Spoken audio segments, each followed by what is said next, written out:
우찌무라 간조전집 제8권 제1부 전도 7번째 녹음. 잠깐 기도드리겠습니다.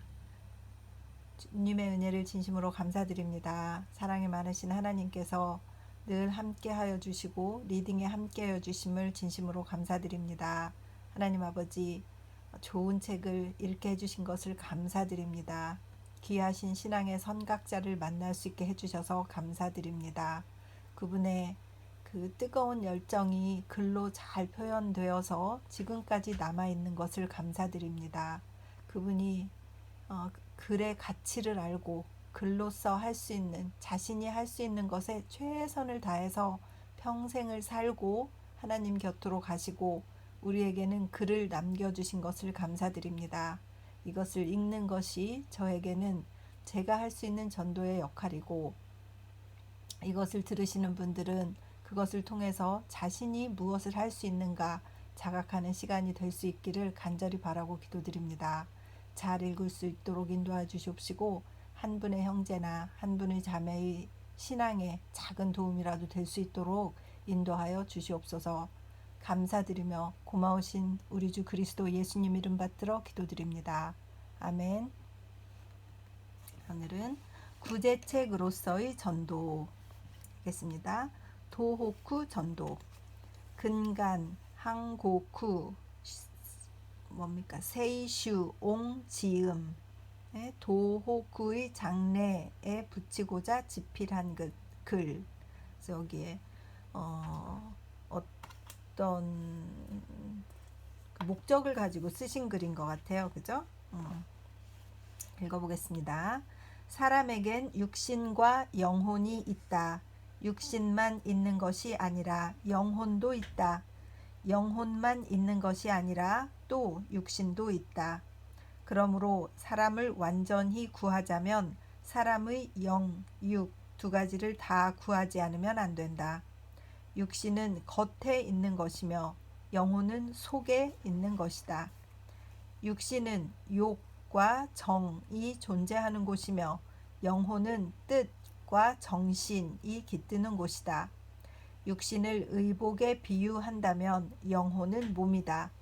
육신이 만일 궁전이라면 영혼은 신령한 몸이다. 육은 영을 위한 것이지만 영은 육을 위한 것이 아니다. 몸이 의복보다 소중한 것처럼 영은 육보다 귀중하다. 육이 영에 필요하다고 해서 영을 육에 속한 것이라고 간주하는 이유가 될 수는 없다. 그러므로 사람을 구하는 목적은 그의 영을 구하는 데 있다. 육을 위해서 육을 구하는 것이 아니다. 영을 위해서 육을 구하는 것이다. 우리는 어떠한 구제 사업에 종사하더라도 이 점을 잊어서는 안 된다. 그러나 요즘 세상에서 행하여지고 있는 이른바 구제 사업이란 것은 거의 다 육의 구제이다. 식산 공업은 물론 사람에게 의식을 공급하는 사업이다.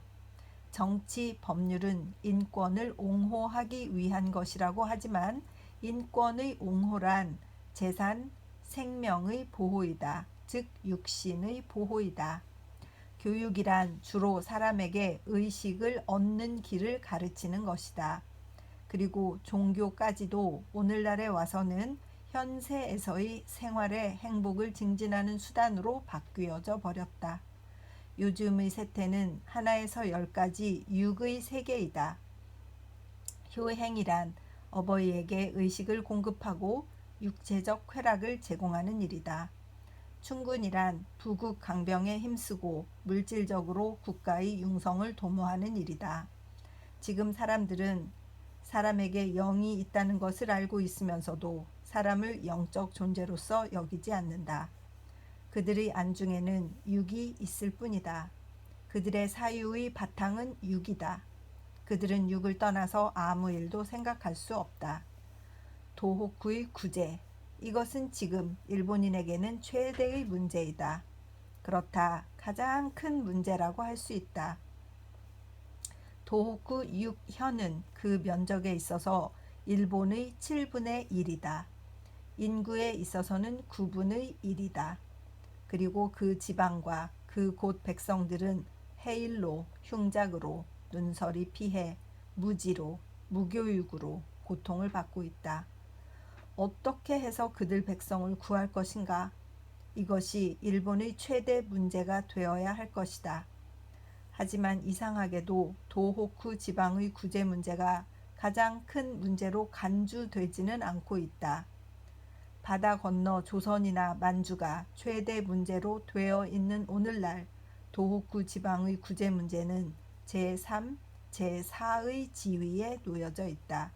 이것은 대단히 기이한 현상이라고 아니할 수 없다. 물론 도호쿠 지방이 일반의 관심을 끌지 못한 이유를 발견하기는 어렵지 않다. 도호쿠의 생산력이 비교적 많지 못한 때문이다. 즉 도호쿠 지방이 일본의 물질적 우수성에 공헌할 수 있는 점이 비교적 적은 때문이다. 만약 아부쿠마가와 연안이 도시네가와 연안처럼 풍요하다면, 만일 무츠 도호쿠가 츠쿠마에 즉 쿠슈 북부지방 같다면, 우고 즉 도호쿠 지방의 한 지명가 히고나 츠쿠고 규슈 북부지방과 같다면 도호쿠 문제는 누가 뭐라고 하지 않더라도 이미 일본의 최대 문제가 되었을 것이다. 정치가도 교육가도 모두들 눈을 도호쿠의 도미모토로 돌렸을 것이며, 자선가가 권기하여 특별히 도호쿠를 위해서 절규할 필요는 없을 것이다. 도호쿠를 등한히 하는 이유가 이렇다면 그 이유의 이면에는 보다 큰 이유가 있다는 것을 발견하기에는 결코 어려운 일이 아니다. 그 지방이 빈곤하다는 이유로 도호쿠를 경시하는 사람은 도호쿠 500만 백성들보다도 도호쿠 4,400평방마일의 산야를 중요시하는 사람이다. 백성들의 생산력과 구매력에 따라 그 가치를 정하려는 사람들이다. 그리고 이러한 국민이 도호쿠 문제를 등한시한다는 것도 이상할 것은 없다. 오늘의 일본에 있어서 도호쿠 문제가 최대의 문제로 대두되지 않는 것은 일본인의 불완전한 인생관에 기인하는 것이라고 말하지 않을 수 없다. 도호쿠 500만 백성은 귀한 백성이다. 쌀을 생산하고 누에를 치기 때문에만 귀한 것이 아니다. 사람으로서 귀한 것이다. 그들 한 사람에게서 만일 그 내면에 있는 모든 능력을 발휘하게 할 수 있다면 아진의 구리광산, 다츠의 명주보다 더 높은 가치가 있는 것이다. 그들도 영혼을 지닌 사람들이다. 샤슈인, 히고인, 조슈인과 같은 가치가 있는 사람이다. 아니, 만일 그들의 영성을 길러준다면 고관 명사도 미치지 못하는 사람을 만들 수 있다. 만일 일본인 전체가 사람의 소유품보다도 그 영혼을 존중한다면 그들은 결코 도호쿠 500만 백성을 오늘날처럼 가련한 상태로 버려두지는 않았을 것이다. 일본인 전체가 유익하고 믿음직한 형제 자매를 가지고 있다는 생각으로 그들을 이끌어 가고 계명과 행복과 지식으로 그들을 인도해 나가야 할 것이다. 그러나 도호쿠 지방이 일본 전국에 소중히 여겨지지 않는 것은 일본인 전체의 허물만은 아니다. 도호쿠인이 자신의 가치를 모르는 탓도 있다. 도호쿠 지방은 서남 지방에 비해서 그 위치로나 지질로나 확실히 가난한 고장이다. 물론 그 자원의 개발이 극에 달하였다고는 말할 수 없다. 하지만 어느 모로 보나 비교적 가난한 지방이라는 것만은 확실하다. 우리는 물론 지금부터라도 도호쿠 지방의 물질적 개발에 많은 노력을 기울이지 않으면 안 된다.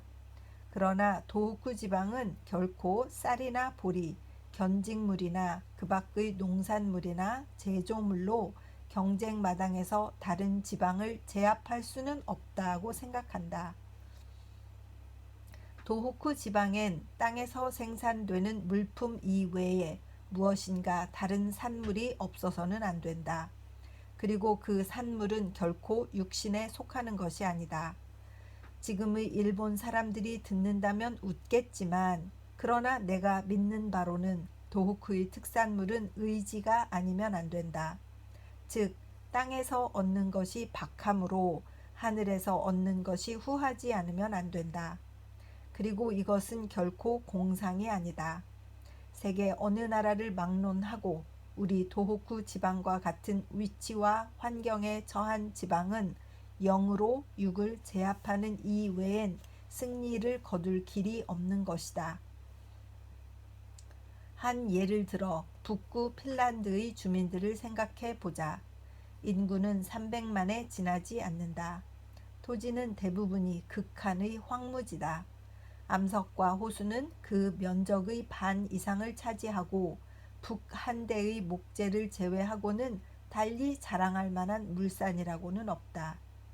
그러나 핀란드인은 가장 조화된 발달로 유명한 국민이다. 교육의 보급과 종교의 순결로는 5대주 중에서 아마 이 소국민을 따를 국민이 없을 것이다. 핀란드 국민은 북위 60도 이북에 있으면서도 대단히 부러운 국민이다. 그러면 무엇이 그들을 이토록 부러워할 만한 상태에 이르게 하였는가? 그 설명은 지극히 명백하다. 그들은 영으로서 육을 이겨낸 것이다. 물질의 결핍을 영으로 보충한 것이다. 약간 신비스러운 표현으로 말한다면 그들은 허공으로부터 자양분을 흡수하는 비결을 찾아낸 것이다. 캐나다가 미국과 병립할 수 있는 것도 그 때문이다. 노르웨이, 스웨덴 두 나라가 만만히 볼 수 없는 문명국인 것도 그 때문이다. 아이슬란드와 같이 바다속의 메마른 외딴 섬조차도 그곳에 사는 백성들이 고상하기 때문에 제법 자랑할 만한 문명국 구실을 하고 있는 것이다. 토지를 경작할 수 없다면 백성의 마음을 경작해야 한다. 그렇게 하면 토지에서 생산하는 이상의 산물을 얻어 나라는 번영하고 백성은 빛을 내는 것이다. 나라가 가난하면 가난할수록 백성의 마음을 경작할 필요가 더욱 절실하다. 사람은 누구나 그 영을 갈고 닦을 필요가 있지만 가난한 백성은 부유한 백성보다 그 필요성이 더하다. 도호쿠인이나 규슈인이나 사람인 점에서는 동일하다. 그러나 영적으로 풍요할 필요성에 있어서는 둘이 다 같지는 않다. 규슈인이나 주고쿠인에게는 육적으로 번영할 길이 많이 갖추어져 있다. 그들은 군자가 되지 않고 성도가 되지 않더라도 그 존재를 유지하기가 어렵지 않다. 그러나 도호쿠인의 경우 영적으로 부유해야 한다는 것은 그들의 존재상 절대로 필요하다. 그들이 영적인 면에서 발전하지 않는다면 육적인 면에서도 소멸하지 않을 수 없는 위치에 놓이는 것이다. 그러므로 도호쿠의 구제책으로 종교 전도의 필요성이 한층 절실히 느껴지는 것이다. 나는 도호쿠 지방의 운명은 그 지방이 채택하는 종교 여해에 따라서 결정된다고까지 단언하기를 주저하지 않는다.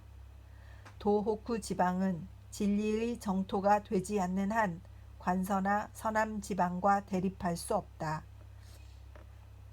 만일 샤슈의 특사는 군인이며 조슈의 특사는 정치가이며 기나이의 특사는 미인이며 고슈의 특사는 상인이라고 한다면 도호쿠의 특사는 정직하고 고결한 하나님의 아들이어야 할 것이다.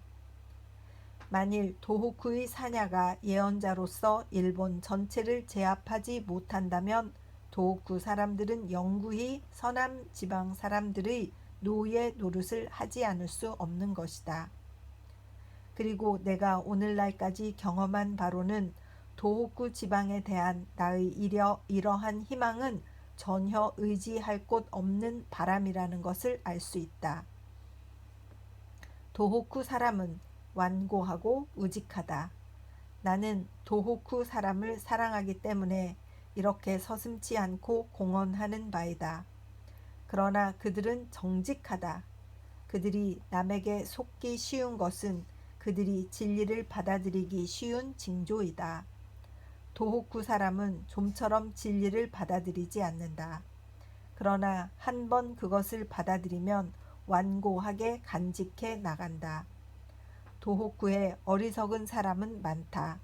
그러나 규슈나 주고쿠 지방처럼 바보는 많지 않다. 도호쿠의 사냐가 기나이나 주고쿠 지방에 비해서 거칠고 큰 것처럼 그 지방 백성의 마음도 넓고 소박하다. 도호쿠 지방은 일본의 길르앗이다. 디셉 사람 엘리야를 낳아야 할 고장이다. 그들에게는 메뚜기나 산 벌꿀을 먹는 야만스러운 풍속이 있을는지 모른다. 그러나 그와 동시에 남의 눈치를 보지 않고 어리석음을 관철하는 용기가 있다. 도호쿠 지방의 영혼 개발의 희망이 존재하는 것은 이 때문이다. 어리석은 도호쿠인은 좀처럼 새 진리를 받아들이지 않는다. 그리고 그들은 또 누구에게나 대단히 잘 속는다. 그들은 자기 편과 적을 판별하는데 밝지 못하다. 그들은 종종 적을 자기 편이라고 생각하고 환영하며 자기 편을 적이라고 배척한다. 그러므로 도호쿠인을 감화시키자면 많은 인내력이 필요하다. 도호쿠 지방을 감화시킨다는 것은 그 고장 암석지대를 경작하는 것처럼 어렵다. 과실은 좀처럼 수확할 수 없다. 하지만 한 번 거둔 과실은 좀처럼 그 맛을 잃지 않는다. 그 지방 세키야마에서 생산되는 사과라든가 하나마키에서 생산되는 백합 뿌리는 씹으면 씹을수록 그 맛의 향기를 알게 된다. 때문에 나는 전도지로서의 도호쿠에 커다란 희망을 거는 것이다. 서남지방 사람들로부터 멸시를 받고 주고쿠 지방 사람들로부터 우롱을 당하는 도호쿠 지방 사람들은 필경 하나님의 지자로서 일어설 것이다. 이것은 아마 성서에서 이르는 집 짓는 사람의 버린 돌이 집 모퉁이의 머릿돌이 되었다. 마태복음 21장 42절는 말씀에 부합될 것이다. 그리고 도호쿠 사람이 하나님의 성도로서 일어설 때 이와테산 기슭에는 장미꽃이 만발하고 확고된 산마루는 기름지게 될 것이다. 그러므로 나는 집에서 도호쿠의 사냐를 명상할 때 항상 성시인의 말을 상기하는 것이다. 눈물을 뿌리며 씨를 뿌리는 자는 기쁨으로 거두리로다. 울며 씨를 뿌리러 나가는 자는 정녕 기쁨으로 그 단을 가지고 돌아오리로다. 시편 126편 5절에서 6절 1906년 7월 성서지 연구. 이것을 이렇게 읽는데 만약에 강원도 예전에 삼척 이런데 탄광에서 막 사고가 있고 또 탄광 주변의 그 마을들이 막 폐허가 되어서 가난하게 살고 이럴 때 아무도 돌보지 않는 것이 생각이 났어요. 그쪽에 무슨 홍수나 산사태가 났을 때 한국에서는 어땠을까? 이런 생각도 이렇게 들기도 하고 왜 경기도나 이런 데 문제가 일어나면 막 정치적으로도 막 사람들이 움직이고 큰 도시에 막 좋은 학교 이런 데 있는 데서는 막 시민들이 다 똑똑하고 이러니까 우아우아 해가지고 막 정치인들한테도 항의하고 막 이러니까 금방금방 해결이 되는데 시골이나 산골이나 광산촌이나 이런 데는 그러지를 못하잖아요. 정말 우찌무라 간조 선생님은 자기 백성을 사랑하시고 이렇게 색다른 서제스션을 하시는 거잖아요. 그런 데서는 영이 살아서 하늘에서 내리는 어떤 양식으로 자기들의 수준을 높이고 그것으로 자원을 삼아야 된다. 저는 이런 류의 말은 생전 처음 들어봐요. 솔직히. 너무 충격이에요. 아름다운 충격. 제가 사는 곳도 정말 못 사는 동네고 시골인데 뉴질랜드에서 이 지역도 정말 제 마음에 그런 생각이 드는 거예요. 이 지역도 영으로 살아야 되는 지역인가? 이런 생각이 이렇게 들고 정말 여기 사는 이분들 정말 딱한 사람들 많은데 어떻게 이런 말씀들을 전해줄 수 있지? 뭐 이런 생각이 들기도 하고 이곳에서는 어떤 영적인 지도자들이 있지? 이런 생각도 들고 궁금해지고 하면서 아, 세상적으로 가진 게 없으면 영적으로 가진 것이 많아야 그 사람의 삶이 질이 높아지면서 가치가 있으면서 핀란드처럼 노르웨이처럼 이 당시에 벌써 이런 얘기를 하셨다는 게 너무 놀라운 거예요.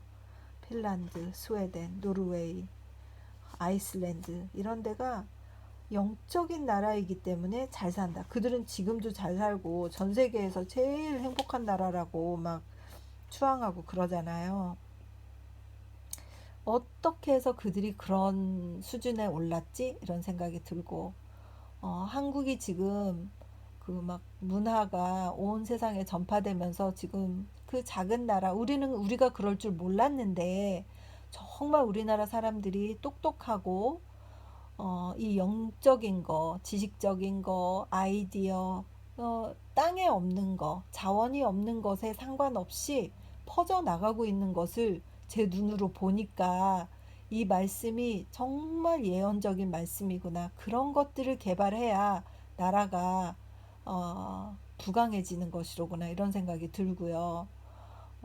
지금 2021년 7월인데 그 젊은 가수 BTS 이분들이 빌보드에서 7주 연속 1등을 했다는 거예요. 그래서 살면서 처음 봤어요. 이런 일이 제가 살아있는 동안에 일어나고 K 문화 이래가지고 이 시골에도 한국 음식을 막 찾는 사람이 있고 이러거든요. 우리나라도 이렇게 잘 살고 있는 것도 하나님의 이 영적인 은혜를 갈구하는 알게 모르게 있고 천만이 넘는 그리스도인들이 살고 있어서 우리는 우리가 비난하지만 우리가 대단한 나라구나 더욱더 생각이 들고 그래도 그렇게 살려고 정말 애쓰신 국민들이 사랑스럽고 막 찢고 뽑고 안에서는 그러지만 그래도 누군가 열심히 노력해서 그 열매들이 이렇게 맺어지는 걸 보니까 자랑스럽고 그렇거든요. 점점 더 영적인 삶이 얼마나 중요한가를 깨달으면서 감탄을 하는 그런 리딩이었습니다. 잔소리가 좀 많아서 죄송합니다. 요즘 좀 제가 이렇게 된 것 같아요. 왜 그런지 모르겠어요. 정말 정말 어마어마한 예언자이십니다. 저한테는 그렇습니다. 여러분은 어떠신지 모르겠지만 저는 이렇게 똑똑하신 분, 영적인 분을 저는 만난 적이 없어서 그렇습니다. 계속 읽겠습니다. 농민 구제책으로서의 기독교 전도. 다음의 글은 잠업 신보 기자로부터 농민 구제책에 대해서 말해달라는 청탁을 받고 거기 응하기 위해서 구제 이외의 구제라는 제목을 붙여 써 보냈던 것으로서 잠업 신보 125호 9월 20일 발간에 게재되었던 것이다. 이제 이것을 옮겨 실어 다시 본지의 독자로 하여금 읽히고 싶은 바이다. 그래서 이런 글을 쓰셨나 봐요. 농민의 구제에 관해서 말하라고 한다. 그리고 이 나라에서는 구제라고 하면 곧 경제상의 구제를 의미하게 된다. 어떻게 하면 농민의 호주머니를 두둑하게 해줄 수 있을 것인가? 어떻게 하면 그들의 빚을 갚아줄 수 있을 것인가? 어떻게 하면 그들에게 육체적 쾌락을 제공해 줄 수 있을 것인가? 이것이 이 나라에서의 농민 구제의 문제이다. 그러나 만일 이것이 농민 구제의 전부라면 나와 같은 사람은 거기에 대해서 한마디도 참견할 권리가 없다. 그러나 농민도 인간이다. 그리고 인간인 이상 그들의 소유가 풍족해진다고 해서 그것으로 완전히 구제된다고는 할 수 없다. 사람은 빵만으로 살 수 없다라고 철인도 말하였다. 농민의 구제를 경제적 구제에만 국한시키는 사람은 농민을 대단히 천하게 보는 사람이라고 생각한다. 그뿐이 아니다. 비록 구제가 유일한 목적이라고 하더라도 그것을 경제적인 면에서만 구하고자 해서 얻어지는 것은 아니다. 사람은 육체만으로 이루어진 것이 아니기 때문에 그의 육체를 만족시켰다고 해서 그것만으로 그는 만족할 수 없다. 그에게 정신이라든가 영성이라는 것이 존재하는 이상에는 또한 그 방면의 구제를 요구할 것이다. 또 그 방면에 있어서 건전하지 못하다면 그는 그가 원하는 현세의 제보도 얻을 수 없다. 비록 얻는다 하더라도 그것을 유익하게 사용할 수는 없다.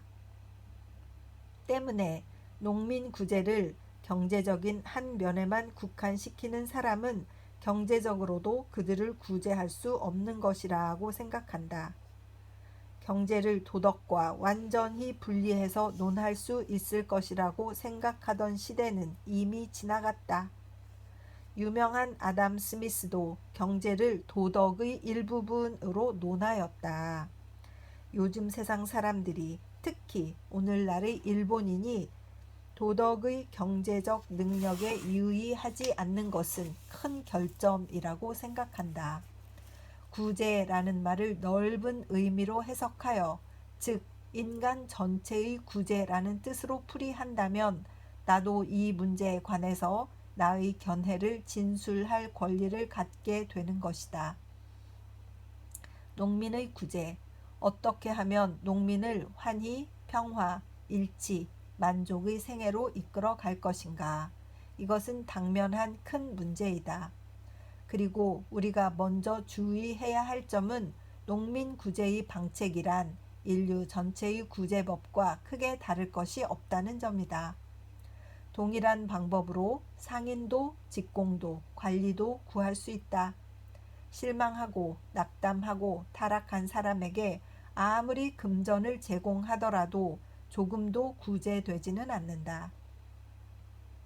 특히 외부로부터 원조를 제공한다는 것은 위험성은 많으면서 도움은 대단히 적다. 가장 건전한 구제는 그 사람의 의지를 강하게 하고 그에게 새 희망을 주고 그로 하여금 스스로 분발하여 자신의 지위를 향상하도록 하는 것이다. 이것이 가장 완전한 구제로서 이 방법으로 구제된 이는 평생도록 사지에 떨어질 위험을 모면하게 된다. 그리고 이러한 구제는 결코 하기 어려운 것이 아니다. 정신적으로 한번 분발하여 만사를 성취한 사람은 많다. 또 세계 역사를 통하여 보더라도 세 이상의 주입으로 말미암아 당장 부강해진 국민의 예도 결코 적지 않다. 15세기 네덜란드 같은 나라가 그 한 예다. 영국이나 미국 역시 그 국민의 부강은 그 나라의 생산력에 의한 것이 아니라 그 국민이 취한 주의나 정신의 힘이었다는 점은 오늘날의 인류 사회학자들이 주창하는 바이다. 부는 힘에 의지하고 힘은 정신에 의지한다. 정신은 바람과 같은 것이라 생각하고 그것과 부와는 아무 관계도 없는 것처럼 생각하는 사람은 아직 정신이 무엇인가를 모르는 사람이다. 정신이란 이른바 원기가 아니다. 호언장담 그것 또한 정신이 아님은 말할 나위도 없다. 정신이란 진정한 의미에서 사람의 진수에 가해진 능력이다. 진짜 즉 영적 능력이다. 그것을 발동시킨다면 동이 되고 물이 되어 인류를 가장 고상하고 가장 확실한 의미에서 부하게 하는 것이다. 아멘. 어디죠? 베네수엘라 이런 나라들은 그렇게 자원이 풍부하고 막 석유가 넘친다잖아요. 그런데 그것 때문에 나라가 폭삭 망했다잖아요. 그 파탄이 나서 건질 수가 없대잖아요. 미국이나 이런 나라들에서 간섭을 해가지고. 그러니까 자원으로 되는 것이 아닌 거라는 게 그런 예인 것 같습니다. 물론 뭐 중동 같은 데는 좀 다른 면이 없지는 않지만 그렇다고 해서 중동이 뭐 석유를 그렇게 많이 생산하고 그렇지만 전 세계를 지배하지는 못하잖아요. 아직도 그래도 미국과 유럽의 나라들이 더 중동보다는 그래도 세상을 지배하는 영향, 각 나라의 세력 이런 것으로 보면 중동의 나라들보다는 좋지 않나? 이런 생각이 저는 개인적으로 드는데 그것이 그리스도가 주신 우리 예수님의 영적인 정신, 그 정신으로 무장한 사람들의 숫자가 많이 있었기 때문에 그들 때문에 생긴 일이로구나 하는 게 이렇게 느껴지고 우찌무라 간조 책을 읽으면서 배운 거죠. 느껴지고 한국도 역시 그래도 바르게 살려고 하는 정신이 똑바른 국민들이 많으시잖아요. 똑똑하고 역시 그것이 힘인 것이죠. 질서를 지키고 나라를 부강하게 해야 된다는데 힘을 모으고 불의한 일을 보면 가서 목소리를 내주고 촛불을 들고 이런 분들이 사실 대한민국을 지금 지탱해 나가고 있는 것이기 때문에 저는 참 감사하다는 마음이 들고 뭐 자원이 없어서 우리는 어떡하지 이런 시절이 있었고 우리는 인력밖에 없어. 그러니까 교육을 해야 돼. 막 이런 우리 어머니 세대의 노력과 부모님 세대의 노력으로 우리가 살고 있고 우리도 또 그렇고 이렇잖아요. 이런 것이 영적인 힘이 다 가해져서 그 영적인 힘의 세력 그것이 이렇게 지도하는 것이로구나 이런 생각이 들고 일본은 지금 막 쇠망하고 있는 게 눈에 보이잖아요. 도쿄올림픽도 뭐 완전히 폭망한다고 이제 오픈해야 되는데 얼마 안 남았는데 코로나 때문에 오픈 개막식을 무관중으로 하게 되는 세계 역사에 없는 올림픽이 벌어지게 되었고 그것 때문에 수십조의 경제적 손해를 입으면 일본이 어떻게 아무리 자기네가 노력을 한다고 일본이 어떻게 그것을 리커버를 할 수가 있겠습니까? 지금 일본은 난리 났죠. 한국은 쭉쭉 나가는데 그것이 이 우상숭배, 정신이 썩은 것, 그 막 뭐라 그러죠? 퇴폐 문화 이런 정신을 지탱하는 부분들이 그 사람들이 지금 한국보다 약해져서 그런 것이라는 생각이 드는 거예요. 그래서 한국인 자랑스럽고 으쌰으쌰 계속 더 우리는 정신을 똑바로 하고 영적인 힘을 받아서 그 힘으로 크리에이티비티 창의적인 일들을 창조해내는 젊은이들을 많이 키워서 그들이 나라를 부강하게 만드는 그렇게 가야 된다. 미국도 이기고 나라를 이길 건 없지만 당당하게 해서 북한과도 서로 경제적인 교류를 하고 서로 돕고 북한의 백성들도 우리가 불쌍히 여기고 그들에게도 영적인 힘을 좀 전해주고 그 세력이 언제까지 가겠습니까? 그 3대 세습 정도 그 넘기기 힘들지 않겠습니까? 나라가 그러고 있는데 가난한 나라인데 아무리 뭐 그런다고 지금 김정은이 자식을 낳아서 키워가지고 4대 세습까지 5대 세습까지 가겠습니까? 그리고 하나님이 그냥 두시겠습니까? 거기에서 기도하는 백성들이 많은데 정말 잘 되었으면 좋겠습니다. 그래서 나라가 더 부강해져서 남쪽과 북쪽이 서로 경제 교류도 하고 여행도 하고 물건도 사고 팔고 이렇게 하면서 정치적인 결합은 못하더라도 형제들은 좀 왔다 갔다 하고 좀 우리도 가서 금강산도 구경하고 그런 게 좀 더 자유로워지면 좋겠다는 생각이 막 들고 여기에서 이렇게 막 희망이 넘치는 것 같아요. 제가 너무 저는 지금 이 저의 개인적인 이런 평가들 멘트들을 사실은 저 자신을 위해서 합니다. 나중에 제가 이것을 들으면서 저 자신에게 내가 이것을 들을 때 이런 마음이 생겼었구나. 이것을 들으면 제가 저에게 또 그래 바르게 살자 이런 생각을 하거든요. 그래서 남기는 부분도 있습니다. 계속 읽겠습니다. 그리고 내가 보는 바로는 일본 국민의 최대 결함은 이 영적 능력의 결핍에 있다. 농민이건 상인이건 공업인이건 관리건 정치가이건 문인이건 학자이건 일본인이란 일본인은 모두 이 능력이 결핍되어 있다. 그들은 사람의 영혼이라는 것이 큰 능력을 받아들이는 그릇이라는 점을 모른다.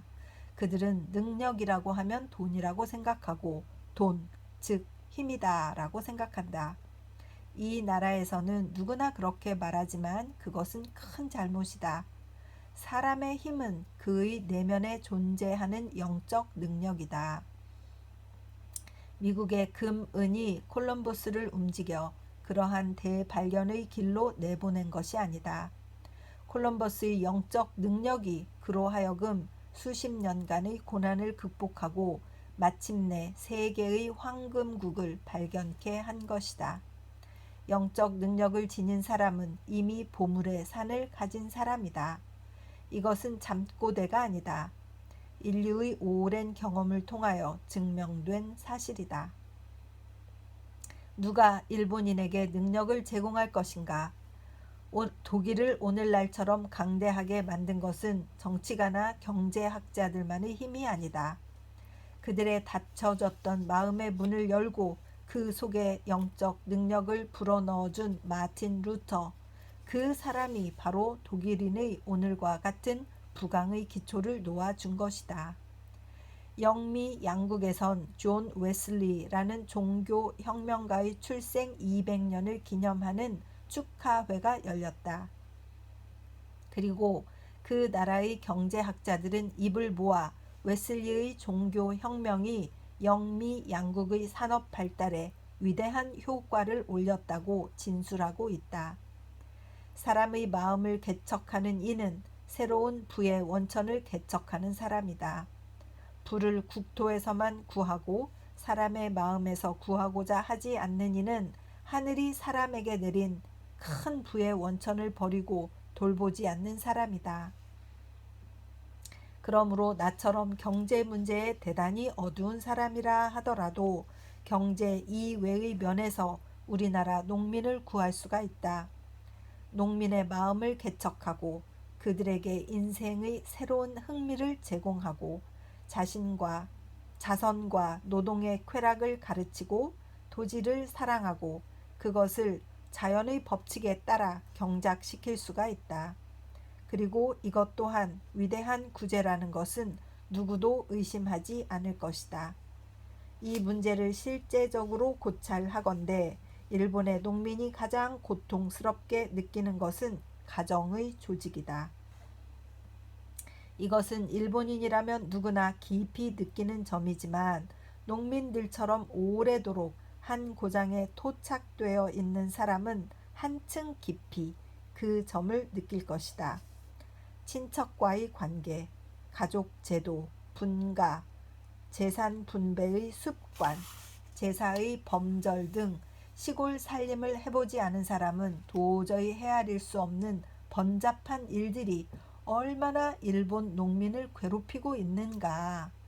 또 그 때문에 얼마나 그들의 산업이 지장을 받고 그들이 얼마나 재산을 무익하게 소비하고 있는가. 실로 농민이 아니고는 짐작할 수도 없는 일이다. 지금의 일본 농민에게 그들의 재산을 늘려주었다고 해서 그들이 받는 이익이 있는가 하면 그렇지는 않다. 오히려 그들에게 재물이 늘어났기 때문에 곤란을 당하는 경우가 더 많다. 그들은 무슨 일을 하더라도 친족회의라는 것을 열지 않으면 안 된다. 그들의 친척이란 대다수가 구식이고 보수적이기 때문에 모든 혁신적인 일에는 반드시 반대한다. 그들은 선조로부터 물려받은 재산을 소중히 보존하는 일 외에는 가산을 늘리는 길을 강구할 줄 모른다. 해외 이주도 못한다. 농사의 근본적 개혁도 못한다. 불사, 재래 등의 유해무익한 의식이나 습관도 없앨 수 없다. 그들은 어리석은 줄 알면서도 어리석은 생활을 계속할 수밖에 없다. 지라고 알고 있으면서도 지를 실천에 옮기지 못한다. 일본 농민의 가족 제도를 개혁할 때까지는 일본 농협의 개혁에 착수할 수는 없다. 일본 대농들의 집안에 방탕한 자제들이 많다는 것은 뚜렷한 사실이다. 부친이나 조부가 한 푼을 아끼고 모은 재산을 하룻밤에 탕진해버리는 자가 농가의 자제 중에 많다는 사실은 이른바 경세가들이 주의해야 할 문제이다. 그리고 충심으로 일본의 농민을 구제하고자 하는 이는 농가의 자제들의 감화책을 크게 강구해야 할 것이다. 나는 1년이 못 되어 3,000원이나 되는 돈을 시골 기생을 위해서 소비한 호농의 아들을 알고 있다. 나는 또 아들이 주색에 빠져 신체의 건강까지 상하게 되어 그 결과로 그를 내쫓고 다른 집에서 양자를 맞아들이지 않을 수 없게 되어 마침내 가정에 큰 분란을 일으키고 그 때문에 가훈이 기울어진 일본의 어느 농가의 예를 알고 있다. 그리고 이러한 예는 일본의 농가에서 드문 일은 아니다. 지방을 돌아보고 일본 농가의 자재의 타락상을 목격하는 것처럼 슬픈 일은 없다. 농가의 구제를 말하려면 농가의 자재를 구하라. 그들을 도덕적으로 구하라. 그들에게 지혜와 덕을 갖게 하라. 그들로 하여금 성실한 인간이 되게 하라. 농가의 소득을 증대시키는 데 앞서 농가의 자재의 낭비를 견제하는 대책을 강구하라. 이것이야말로 참된 구제가 아니겠는가? 누가 도덕은 농가에 불필요한 것이라고 말하겠는가? 농공은행의 설립을 주장하는 사람은 그와 동시에 시골 요정의 폐점을 주장해야 할 것이다.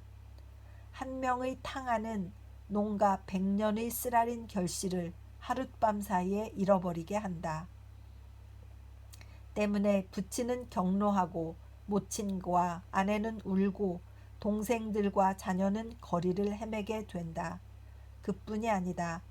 그로 말미암아 미치는 나쁜 영향은 온 마을에 번져서 청년들을 들뜨고 경박하게 하고 노동력은 침체되고 수학은 감소된다. 나는 일본 농민의 구제를 외치는 사람들 중에 이와 같은 점에 차가 나는 사람이 아주 적다는 것을 늘 이상하게 여기고 있다. 일본의 농업에 있어서 가장 큰 문제라고 할 수 있는 것은 지주와 소작인과의 관계이다. 그 관계가 원만하지 않기 때문에 농가의 고통 가운데 그 10분의 8이 발생한다고 한다. 어떻게 하면 지주와 소작인의 친목을 도모할 수 있을 것인가? 경세가들이 머리를 짜는 큰 문제이기도 하다. 소작 법령의 발포란 말을 항상 정치가들의 입에 오르내린다. 지주를 단속할 필요가 있다는 말은 사회주의자들이 항상 주창하는 말이다. 이 문제가 해결되지 않고는 일본의 전답은 마침내 황폐할 것이며 일대 소란이 전국을 통하여 일어나 마침내 숱한 시체가 전국의 사냐를 덮게 될 것이라는 염려도 전혀 기우라고만 말할 수는 없다. 그리고 이러한 위험을 회피하기 위해서 나 역시 완전한 소작 조령의 필요성을 느끼고 있다. 하지만 법률만으로 지주와 소작인과의 관계를 원만히 해결할 수 있을 것이라고는 기대할 수 없다. 지주된 자, 모든 소작인을 어떻게 생각하는가? 소작인은 괭이나 낫과 같은 연장이 아니다. 또 소나 말과 같은 동력이 아니다. 소작인은 사람이다. 동포이다. 여러 가지 의미에 있어서 존경해야 할 존재이다. 지주들이 이 점을 충분히 이해할 때까지는 아무리 완전한 소작 조령이 발표되더라도 소작 문제는 해결되지 않는다. 또 소작인에 대해서도 같은 말을 할 수 있다. 자주 보기를 그저 소장미를 강요하는 자라고만 생각하고 지주 보기를 그저 소장미를 강요하는 자라고만 생각하고 하늘과 땅과 사람에 대한 자신의 의무를 깨닫지 않고 그저 불평만 떠들어대고 되도록 지주의 권리만 줄이려고 생각한다면 지주 측의 아무리 관대한 대우를 받더라도 조금도 고맙게 여겨지지 않는 것이다. 자비와 공평은 지주에게만 필요한 것이 아니다. 소작인에게도 대단히 필요하다. 지주로 하여금 소작인을 생각하게 하고 소작인으로 하여금 지주의 마음을 이해하도록 하여야만 비로소 가장 곤란한 소작 문제는 해결되는 것이다. 이렇게 고찰해 볼 때 전도라는 것이 농업 개혁에도 대단히 필요한 것이라는 점을 느끼게 된다. 그리고 우리네 전도자들은 정치가나 경제학자들에게는 항상 무용지물처럼 보여지고 있지만 경우에 따라서는 그들 정치가들이 꿈에도 생각 못한 유력한 농사 개혁을 실행하고 있는 것이다.